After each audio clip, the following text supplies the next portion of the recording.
વલસાડની જ્યાં આજે એક અફવાએ પોલીસ અને પબ્લિક બંનેને દોડતા કરી દીધા। કહેવત છે ને કે વાતનું વતેસર થવું। બસ વલસાડના ભાગડા ખુર્દમાં આજે કંઈક એવું જ થયું। વાત એવી ફેલાઈ કે બાવળા ક્રિકેટ ગ્રાઉન્ડ પાસે બે નવજાત શિશુઓ મળી આવ્યા છે। આ સાંભળતા જ આખું ગામ ઉમટી પડ્યું અને પોલીસનો કાફલો પણ ઘટના સ્થળે પહોંચ્યો। પણ જ્યારે સત્ય સામે આવ્યું ત્યારે સૌ કોઈ માથું ખંજવાળતા રહી ગયા।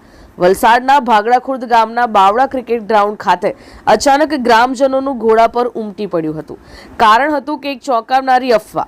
ગામમાં વાત વાયુ વેગે પ્રસરી ગઈ હતી કે ગ્રાઉન્ડ નજીક એક નહીં પરંતુ બે નવજાત શિશુઓ મળી આવ્યા છે। ઘટનાની ગંભીરતા જોતા વલસાડ શહેર પોલીસની ટીમ સાયરન વગાડતી તાત્કાલિક સ્થળ પર પહોંચી ગઈ। ગામના સરપંચ અને આગેવાનો પણ શ્વાસભેર ત્યાં દોડી આવ્યા। સૌના જીવ તાળવે ચોંટ્યા હતા। પોલીસ અધિકારીઓએ ભીડને હટાવીને જ્યારે તપાસ શરૂ કરી ત્યારે જે હકીકત સામે આવી તેણે સૌને સ્તબ્ધ કરી દીધા। અહીં ખોદ્યો ડુંગર અને નીકળ્યો ઉંદર એ જેવો ઘાટ સર્જાયો, અથવા એમ કહીએ કે અહીંયા તો બિલાડી નીકળી। જી હા, પોલીસ તપાસમાં જાણવા મળ્યું કે જેને લોકો નવજાત શિશુ સમજી રહ્યા હતા તે હકીકતમાં એક મૃત હાલતમાં બિલાડી હતી। અંતે પોલીસ અને ગ્રામજનોએ રાહતનો શ્વાસ લીધો। ભાગડા ખુર્દમાં આખરે બિલાડી નીકળી, પણ અફવાએ તો જાણે વાઘ જેવી ત્રાળ નાખીને આખા તંત્રને દોડતું કરી દીધું હતું। हम लोग बस अँ जे कब्रस्तानी बाजूમાં જે છોકરું બાંધીને મૂકી ગયેલા એવી શંકા હતી અને ગામ લોકોએ જાણ કરી કે બે નારીકનું છે તો તમે આવી જાઓ।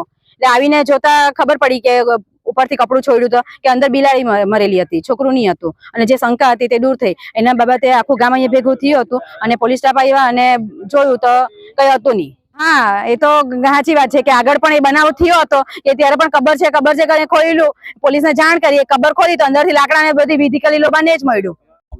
અમારા ગામના સરપંચ શ્રી પીટીબેન છે, એમને કોઈ કે જાણ કરી કોઈ છોકરા અહીંયા ક્રિકેટનું ગ્રાઉન્ડ છે મોટું, એટલે રમવા માટે છોકરાઓ આવે, એમણે જાણ કરી કે કોઈ પોટલું બાંધેલું કોઈ બચ્ચુને નાખી ગયેલા એવું લાગતું છે।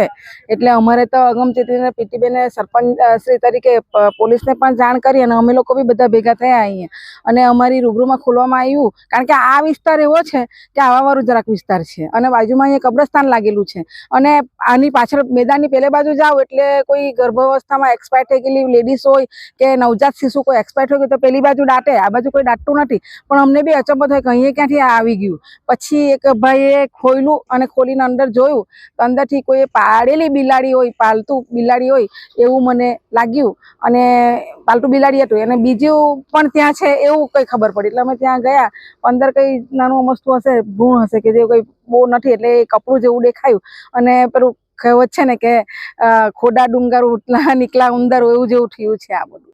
અમારી લાઈવ ન્યૂઝ 24 ચેનલને સબસ્ક્રાઇબ કરો, બેલ આઇકોન દબાવો જેથી આવનાર ન્યૂઝ અપડેટ્સની નોટિફિકેશન આપ સુધી સૌથી પહેલા પહોંચે।